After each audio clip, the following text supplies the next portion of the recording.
Hello guys, hello, this is for Sagittarius. Welcome dito sa aking channel, Kapalaran 888 Sagittarius.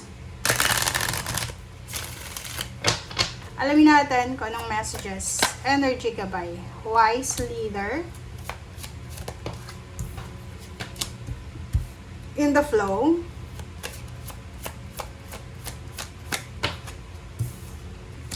and joy and delight. Wow! Pareho kayo ng ng Aries na may joy and delight. Okay. Sagittarius, sinasabi ng bara sa'yo na ikaw daw ay, kumbaga, inborn ka na leader ka. Inborn ka na talagang pwede kang makapag-lead ng isang family, ng isang asosasyon, ng isang komunidad, ng isang negosyo, ng isang team, ganyan. Okay, next is in the flow. Everything is smooth sailing. So, same with the, ang energy mo ngayon, itong 3 cards na to, it's a combination of Leo, Aries, and ikaw. So, ikaw to, sa Sagittarius, eto yung sa Leo, eto yung sa Aries. So, sinasabi ng bara sa'yo dito, panoorin mo yung lahat ng zodiac sign ng fire sign, Leo, Aries, Sagittarius. Okay? Sinasabi dito na everything is smooth sailing. So, wala kang dapat na problemahin sa 3 buwan na to kasi maayos. Okay, kalmado, maayos, in the flow, kung ano yung gusto mo mangyayari, or wala kang dapat na problemahin. And, buksan mo yung puso mo para maging masaya. There's a reason, several reason para maging masaya ka. Para maging happy and contented. Alright.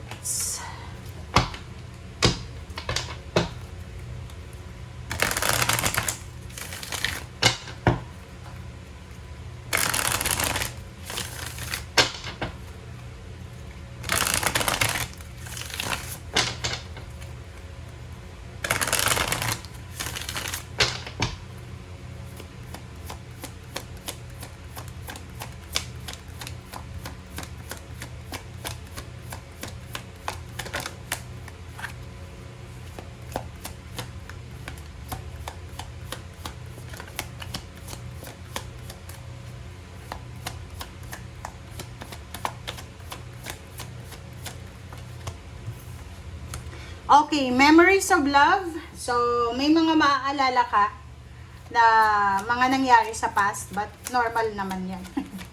Normal yan. Magre-reminisce kasi. But you have the power. So, sabi ng bara sa'yo dito, talagang may mga pagkakataon na maaalala mo yung mga past issues, past relationships, pero powerful ka eh. Okay, naka-move on ka na.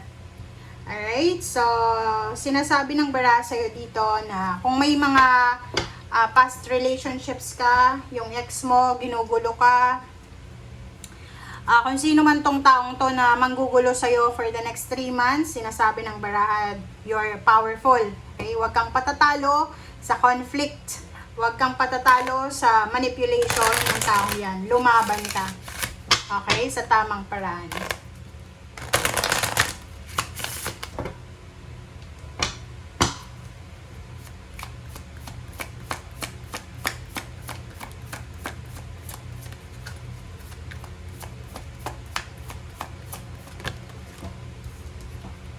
Okay, happy family.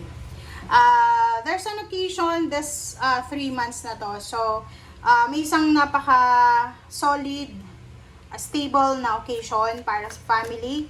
Okay, so there's a maybe birthday celebration, wedding anniversaries, birthdays, or whatever man siya na occasion. So, masaya. Kailangan magsaya. Isang babae na may pera. Woman holding a coin. Importante ito sa'yo. Sinasabi ng bara sa'yo na you are protected. You are protected, you are guided ng isang taong mayaman. Okay? So, a woman holding a coin. So, there's someone, maybe Earth signs, Virgo, Capricorn, or Taurus, or any zodiac sign, na siya yung magdadala ng balance sa'yo. So, you're lucky. Okay? You're lucky. You're super lucky. Maybe this is your boss. Maybe this is your team leader. Or maybe this is someone na talagang tutulungan ka. So, if you are suffering financially, kung may mga problema ka sa pera, Huwag ka daw masyadong magpanic, mag-alala kasi first chakra Archangel Michael is here. So, si Archangel Michael ay tutulungan ka niya sa kung ano man na mga financial problems mo. Iga-guide ka niya. And sinasabi ng bara sa'yo dito na there's an opportunities na posibleng magdadala sa'yo ng sobra-sobrang happiness, contentment, and new beginnings. So, yun.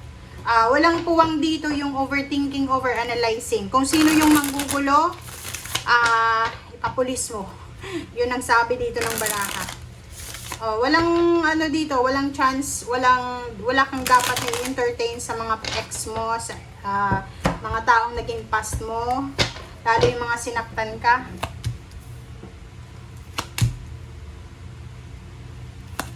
Okay, diba? Sabi ng bara sa'yo, marami kang pinagdaanan sa past. Pero ngayon, nandito na yung Wheel of Fortune. The Wheel of Fortune is turning into your favor. So, magiging sobrang bago na yung sitwasyon mo. Nakakapagod yung past mo. Nakakapagod. Pero sabi ng baraha sa'yo, etong new beginnings na to na darating sa'yo ay sobrang, worthy na dumating siya.